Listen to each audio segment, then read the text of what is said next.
चलो आज हम लोग लाइट चैप्टर का सेकेंड वीडियो शुरू करते हैं। ठीक है, वीडियो को शुरू से लेके लास्ट तक देखना। बोर्ड एग्जाम्स में यहाँ से कई सारे डेफिनेशंस आपको देखने को मिलेंगी, 1 नंबर, 2 नंबर, 4 नंबर। ठीक है, शुरू करते हैं। हम लोगों ने पिछले वीडियो में पढ़ लिया था कहाँ तक, reflection of light through plane mirror, है ना, वहां तक पढ़ लिया था। अब हम लोग पढ़ रहे हैं स्फेरिकल मिरर। पहले तो देखो स्फेरिकल मिरर होते क्या हैं। ये होते हैं आपके दो टाइप से होते हैं, पहली बात तो समझ लो अच्छे से। एक होता है आपका concave mirror, concave mirror. Next one आपका होता है कॉन्वेक्स मिरर। ठीक है, और इनकी पहचान, सबसे खास बात है पहचान कि क्या आप जानेंगे कैसे कि कॉनकेव मिरर कब है और कॉन्वेक्स मिरर कब है। तो हम लोग यहाँ पे समझेंगे एकदम सिंपल सी भाषा में। ये देखो ध्यान से जरा, इसका मतलब हमने पिछली क्लास में बताया था, इसका मतलब यहाँ पे पॉलिश्ड है, और ये आपकी ना यहाँ पे पॉलिश ना हो, जहाँ पे पॉलिश देखो इसमें सरफेस एक ये है, एक सरफेस ये है ना। सरफेस जो सेकेंड सरफेस है, सेकेंड सरफेस ध्यान रखना, सेकेंड सरफेस कैसी है आपकी, रिफ्लेक्टिंग है, क्योंकि इमेज यहाँ बनेगी ना, इमेज आपको यहाँ दिखेगी, पीछे तो पॉलिश है। ऐसे ही आपका अगर यहाँ बनाओ, देखो इसमें क्या अंतर है। अगर हम पॉलिश को एक मान लें, पॉलिश को एक मान, तो यहाँ पॉलिश यहाँ पे है, यहाँ पे 2 हो गया ये, तो पॉलिश यहाँ की है, उसको यहाँ मान लिया। अब देखो इसको ध्यान से, ये इसकी हो गई रिफ्लेक्टिंग सरफेस, है ना, इसकी ये क्या है, रिफ्लेक्टिंग सरफेस। तो यहाँ पे जो रिफ्लेक्टिंग सरफेस, यहाँ पे लिखे रहते हैं शॉर्ट में, आपको अगर पूछा जाए कि डिफाइन करो तो ध्यान रखना, रिफ्लेक्टिव सरफेस कैसी होती है, बल्गिंग इनवर्ड, बल्गिंग इनवर्ड, अंदर की ओर होती है, अंदर की ओर धसी होती है।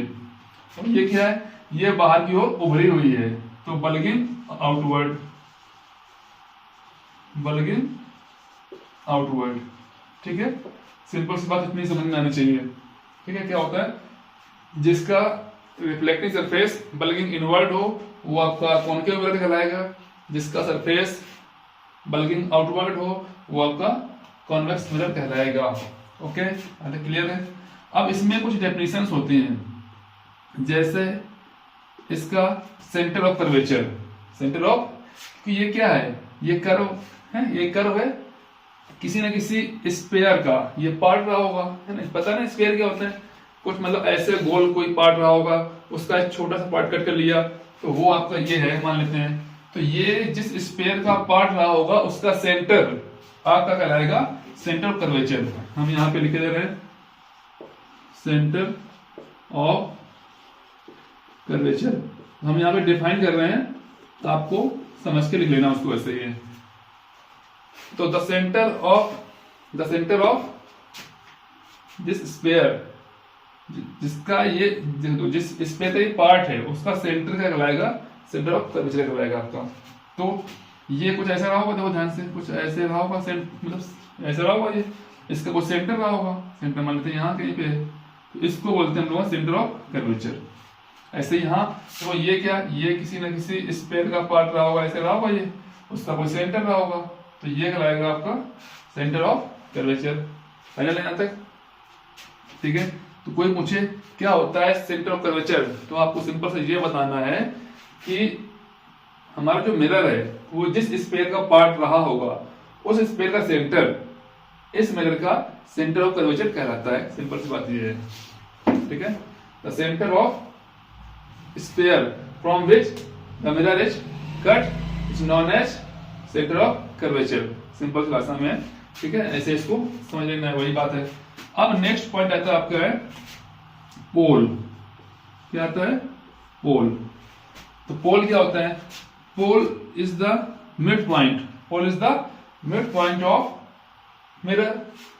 कोई मिरर हो, अगर ये हमारा कॉनकेव मिरर है, इसका मिड पॉइंट मान लेते हैं यहाँ कहीं पे है, जितना डिस्टेंस यहाँ होगा वही डिस्टेंस यहाँ होगा। ऐसे यहाँ पे देखो, जितना इसका पोल मान लेते हैं यहाँ पे है, ये पोल को लोग पी बोल देते हैं, पोल को हमने पी बोल दिया। तो पोल को अगर डिफाइन करना है, अगर आपको पोल को डिफाइन करना है तो आप सिंपल बोलेंगे कि इस मिरर का, जिस मिरर की बात करेगा आपको उसका नाम ले देना है। कि पूछे, अगर पूछे कॉनकेव मिरर का पोल क्या होता है, तो आपको बताना है कॉनकेव मिरर का मिड पॉइंट, कॉन्केव मिरर का मिड पॉइंट उसका पोल कहलाता है। ठीक, सिंपल सी बात है। The midpoint of concave mirror is called its pole, या the midpoint of convex mirror is called its pole. Simple है, जो वहां है वही यहाँ है, डिफाइन ऐसे करना आपको। ठीक, आपसे ये डेफिनेशंस पूछी जाती हैं 2 मार्क्स में, ध्यान रखना, इसको इग्नोर नहीं करना है बिल्कुल है। ठीक, नेक्स्ट अब आता है आपका है प्रिंसिपल एक्सिस। प्रिंसिपल एक्सिस आता है नेक्स्ट टॉपिक, प्रिंसिपल एक्सिस आ गया है, नेक्स्ट टॉपिक है ये। ठीक है, अब देखना, जो लाइन पोल और सेंटर ऑफ कर्वेचर को जोड़ेगी, सुन लेना अच्छे से, सुन लेना, जो लाइन पोल और सेंटर ऑफ कर्वेचर को जोड़ेगी वो लाइन कहलाती है प्रिंसिपल एक्सिस कहलाती है। The line which join pole and centre of curvature is known as principal axis of that mirror. Easy है, आपको सिर्फ डायग्राम ध्यान रखना है, हम आपको रटवा नहीं रहे हैं, आपको डायग्राम ध्यान रखना है मन में, और इसी डायग्राम से आपको सारे डेफिनेशंस अपने मन से बनानी है। सब कुछ आसान लगेगा, है ना, रटने पे फोकस कम करना, समझने पे ज्यादा करना। ठीक है, डायग्राम को मन में बसाओ पहले, है ना। सबसे पहला काम होता है सुंदर डायग्राम। कोई भी फिजिक्स में या मैथ में जब आप किसी भी प्रॉब्लम के साथ में डील करेंगे तो पहला आपका फोकस होना चाहिए, अगर पॉसिबल है तो पहले आप उसका डायग्राम जरूर बनाएं। आपको बोर्ड्स में काफी ये हेल्प करेगा, काफी, मतलब जितना भी पॉसिबल है आप डायग्राम की हेल्प से समझाएं। अगर पॉसिबल है डायग्राम जरूर बनाएं, इससे आपका निगेटिव जो इम्पैक्ट होता है, आपने लिखा है थोड़ा कोई मिस्टेक है, वो जो गलती है वो आपकी कवर हो जाती है। ठीक है, आपको पॉइंट्स या मार्क्स ठीक ठाक मिल जाते हैं इसकी हेल्प से। तो सबसे पहला काम सुंदर डायग्राम। ठीक, इस पे जरूर ध्यान रखना है हमेशा के लिए। तो हमने प्रिंसिपल फोकस पढ़ लिया, हमने सेंटर ऑफ कर्वेचर पढ़ लिया, हमने पोल पढ़ लिया। ठीक है, सब कुछ पढ़ लिया हमने। अब नेक्स्ट टर्म तुम्हारा आता है प्रिंसिपल फोकस। नेक्स्ट टर्म आता है प्रिंसिपल फोकस। अब थोड़ा समझेंगे इस पे प्रिंसिपल फोकस। तो ये देखो, तो ये हो गया आपकी प्रिंसिपल एक्सिस, है ना। पोल को सेंटर ऑफ कर्वेचर से मिलाने वाली लाइन क्या कहलाएगी आपकी, प्रिंसिपल एक्सिस कहलाएगी आपकी। ठीक, ये ऐसे यहाँ को, ये पोल है, ये आपका सेंटर ऑफ कर्वेचर है, ये इसके लिए आपकी क्या कहलाएगी, प्रिंसिपल एक्सिस कहलाएगी। ठीक है, नेक्स्ट पॉइंट आपका आता है प्रिंसिपल फोकस। मोस्ट इंपॉर्टेंट है, पूछा जाने वाला टॉपिक है। ठीक है, पूछेगा प्रिंसिपल फोकस को डिफाइन करो, प्रिंसिपल फोकस को डिफाइन करो। तो जैसे बता रहे हैं आपको ऐसे डिफाइन करना है। अब हम यहाँ से कुछ चीजें खत्म कर रहे हैं, आप लोग स्क्रीनशॉट ले लेना इसका। ठीक है, अब देखो थोड़ा समझो इधर, ये आपका मिरर है। देखो होता क्या है प्रिंसिपल फोकस, मतलब अगर इसको डिफाइन करना है तो ये एक एक्सपेरिमेंट में बेस्ड है। प्रिंसिपल एक्सिस के पैरेलल आप रे भेजेंगे। ठीक, पहला स्टेप ये है, एक रे हमने मान लो ऐसे भेज दी, एक रे मान लो ऐसे भेज दी, एक ऐसे भेज दी और एक हमने ऐसे भेज दी। सेम काम हमने यहाँ किया, क्योंकि वहां पे तो पॉलिश है, ऐसे तो रे आएंगे नहीं। आप मिरर के पीछे खड़े होते हैं क्या, मिरर के आप हमेशा आगे खड़े होंगे, है ना। तो इस तरीके से ऐसे भेजा हमने, यहाँ से भेजा, ये भेज दिया और ये भेज दिया। ठीक है, तो जब यहाँ पे भेजोगे, जैसे ये यहाँ टकराएगी, इन सब रेखा क्या होगा, इन रेखा हो जाएगा रिफ्लेक्शन। ठीक है, आफ्टर रिफ्लेक्शन ये एक किसी फिक्स पॉइंट पर सारी रे मिलेंगी, सारी रे, ये भी यही मिलेगी, ये भी यही मिलेगी और ये भी आपकी यही मिलेगी। सारी रे एक ही पॉइंट पर मिलेगी, इसी पॉइंट को हम लोग बोलते हैं प्रिंसिपल फोकस। समझ में आ गया होगा। इसी चीज को आपको अपने शब्दों में लिखना है, पैरेलल गोइंग रेज। किसके parallel, to principal axis. Parallel going rays to principal axis, after reflection they meet at a particular point on principal axis and that point is known as principal focus of that mirror। इसी है। ठीक है, तो यहाँ पे तो इसके लिए तो सही है, दिख रहा है। अब यहाँ देखो, यहाँ पे तो भाई कहानी थोड़ी बदल जाएगी ना। यहाँ पे ये क्या ब्लिंकिंग आउटवर्ड है, तो इसको देखो कि ये रे कुछ ऐसे फैल जाएंगी, ये इधर निकल जाएगी, ये इधर निकल जाएगी, ऐसे ये इधर निकल जाएगी, ये इधर निकल जाएगी। ये रे कहीं मिलेंगे, आपको लग रहा है कहीं मिल रहे हैं और फैल लेंगे, कभी नहीं मिलेंगी। हमने क्या कहा, जो वास्तव में ना मिले उसको हम क्या करते हैं, पीछे बढ़ाते हैं, सीम्स टू बी मीट। तो इसको ऐसे बढ़ाया हमने, इसको ऐसे बढ़ाया, इसको मिलती हुई प्रतीत होंगी, यहाँ पे मिलती हुई प्रतीत होंगी। तो यहाँ पे वही लिखना है, आफ्टर रिफ्लेक्शन द मीट और appears to be meet. They meet शब्द में थोड़ा सा फिर से अगर करेक्शन करना है आपको, अगर मिरर का नाम नहीं दे रहा है तो जनरलाइज करना है आपको डेफिनेशन को, तो आप लिखेंगे parallel going rays to principal axis after reflection they meet और appears to be meet. They meet मतलब ये वाली कहानी है, अपीयर्स टू बी मीट मतलब ये वाली कहानी है। देखो ये फैल गई, जब फैल गई तो उन्हें पीछे बढ़ाओ, पीछे बढ़ाने लगे तुम्हें लगता है कि यहाँ पे मिलती हुई प्रतीत हो रही है, ठीक है, या ऐसा मान लो कि यहाँ से निकलती हुई प्रतीत हो रही है, ठीक है। appears to be meet is known as principal axis of the mirror। अगर कोई नाम नहीं दे रहा है, अगर नाम दे रहा है कि कॉनकेव मिरर का, ऐसे पूछेगा what is the principal focus of concave mirror, तो कॉनकेव मिरर ये हो गया आपका। इसके लिए आपको स्पेसिफाई करना पड़ेगा, इसके लिए आपको स्पेसिफाई करना पड़ेगा कि हमें इसी को डिफाइन करना है। तो आप फिर ये बोलेंगे parallel going rays after reflection then meet at a particular point. अब यहाँ पे आप अपीयर्स टू बी मीट नहीं लगाएंगे, क्योंकि यहाँ पे उसने मिरर का नाम दे दिया है, कौन सा, कॉनकेव मिरर। ओके, तो यहाँ तक क्लियर है। अब इसका नाम एक और होता है, वो आपको ध्यान रखना है, पेपर में पूछ सकता है। इसका नाम होता है एक तो इसका नाम कॉनकेव मिरर है, एक होता है आपका कन्वर्जिंग मिरर। क्या होता है आपका, कन्वर्जिंग मिरर, ठीक है। क्यों कन्वर्जिंग है, क्योंकि आपका रिफ्लेक्शन वो सारी देखो एक ही पॉइंट पे क्या कर रहा है, कन्वर्ज कर रहा है। क्या कर रहा है, कन्वर्ज, या इसको हिंदी में बोलते हैं अभिसारी। जो हिंदी मीडियम वाले होंगे इसे बोलते हैं अभिसारी, ठीक है। ये इसको बोलते हैं हम लोग डाइवर्जिंग मिरर।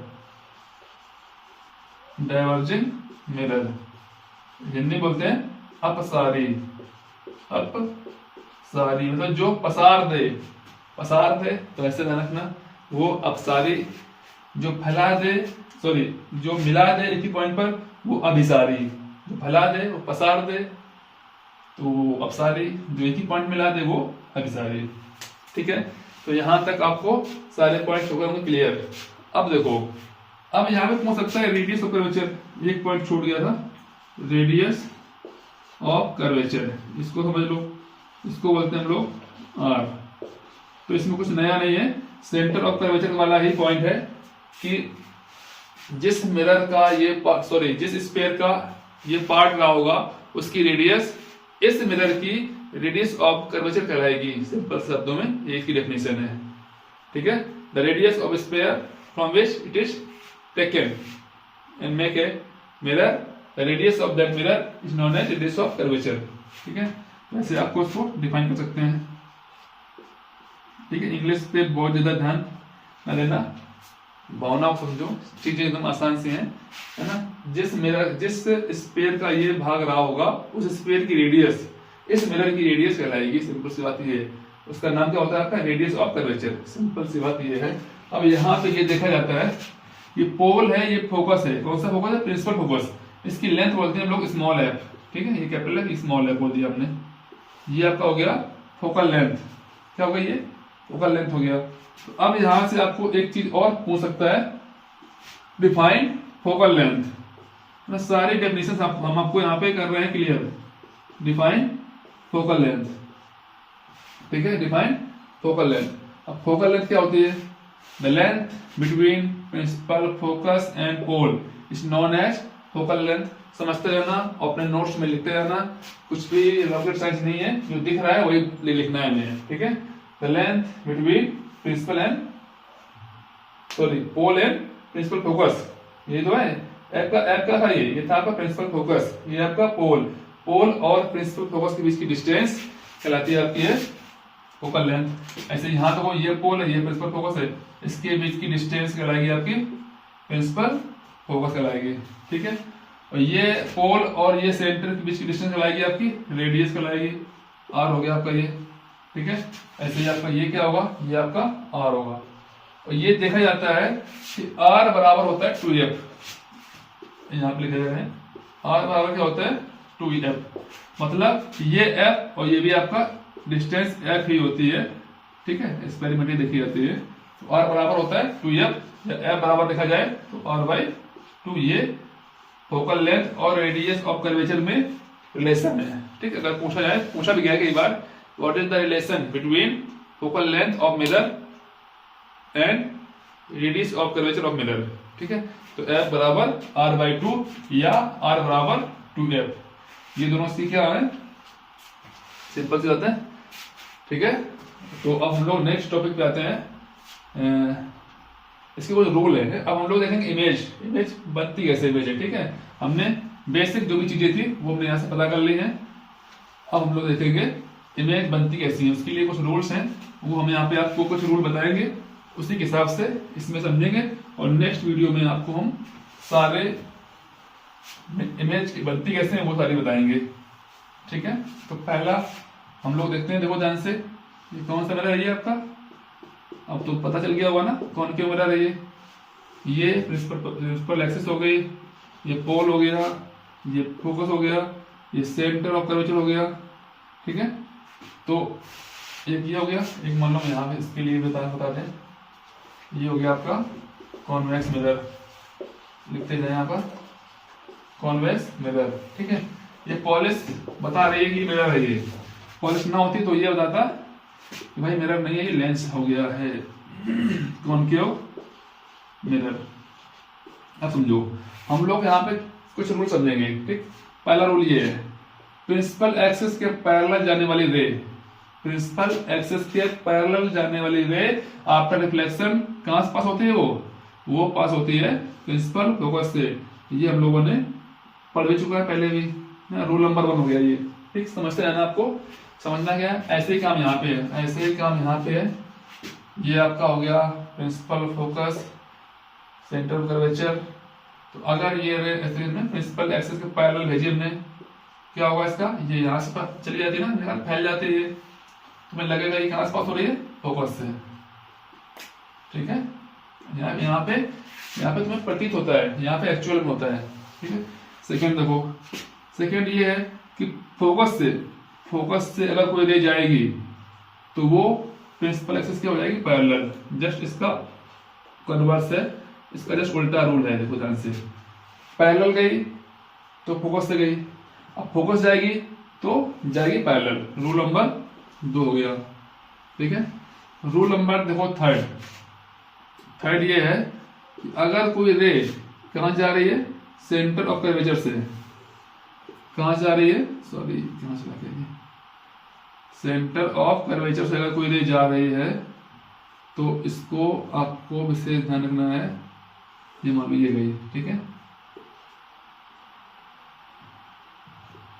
तो ये जिस रास्ते पे जाएगी ये उसी रास्ते पर वापस आएगी, ये बात को आपको अच्छे ध्यान रखना है, ठीक है। रूल नंबर 3 हो गया। इंसिडेंट रे भी वही है और रिफ्लेक्टेड रे भी वही है, तो 3 रूल हमने पढ़ लिए। 4th रूल ये है, ये पोल है, ठीक। कोई रे मान लो हमने ऐसे भेजी, ऐसे, तो वो रे पोल से, और ये इसका नॉर्मल है, मान लो यहाँ से जितना एंगल बनाएगी उतना एंगल बना के यहाँ से ये निकल जाएगी। ये मतलब अगर आई है तो ये भी आर है, तो आई बराबर क्या होता है, आर होता है, तो यहाँ पे ध्यान रखना ये, ठीक है। ये आपके 4 रूल्स हैं। पहला रूल क्या है, जो रे प्रिंसिपल एक्सिस के पैरेलल जाएगी वो फोकस पास होगी, रूल नंबर 1। सेकेंड रूल, जो रे फोकस से जाएगी वो प्रिंसिपल एक्सिस के पैरेलल जाएगी, रूल नंबर 2।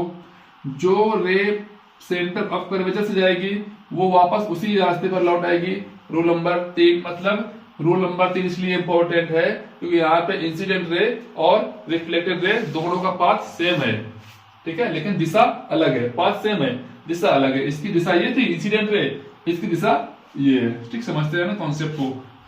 4th वाला रूल यही आसान सा है, जितना एंगल से यहाँ बनाएगी उतना एंगल ये यहाँ से बनाएगी, 4th वाला। ऐसे ही आप यहाँ समझ सकते हैं। मान लो हम चाहते हैं कि मेरी कोई रे कहां जाए, यहाँ जाए फोकस पे, हमने निशाना लगाया फोकस पे, ऐसे मान लेते हैं, ऐसे हम चाहते हैं मेरी रे कहां जाए, यहाँ जाए, लेकिन ये बाहर क्या है, पॉलिश है, तो ये तुरंत क्या हो जाएगी, ये हो जाएगी पैरेलल हो जाएगी, जस्ट वही सब कुछ है, जस्ट सब कुछ वही है।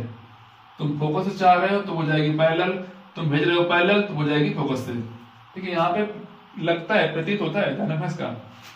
अब हम चाह रहे हैं कोई रे मेरी कहाँ जाए, यहाँ से हमने भेजी पोल पे भेजी, कहाँ भेजी हमने, पोल पे। तो जितना एंगल ये यहाँ पोल पे बनाएगी उतना एंगल ये बना के यहाँ से निकल जाएगी। ये और ये एंगल होंगे बराबर होंगे। रूल नंबर 1 हो गया ये, रूल नंबर 2 हो गया ये, रूल नंबर 3 हो गया ये। अब हम चाह रहे हैं कि मेरी रे सेंटर ऑफ कर्वेचर से जाए।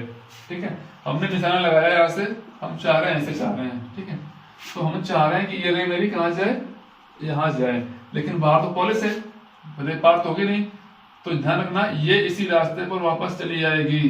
तो रूल नंबर हो गया 4। आई थिंक आपको सारे रूल्स हो गए होंगे क्लियर।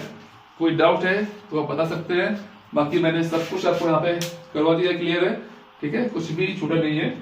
अब हम लोग देखेंगे image formation, image formation by concave mirror and convex mirror in next video. Till then continue, है ना, पढ़ते रहिए, मुस्कुराते रहिए। बाकी चुनना है आप कमेंट सेक्शन में बोल सकते हैं, मैं उसे दोबारा फिर से एक्सप्लेन करने का प्रयास करूंगा। ठीक है।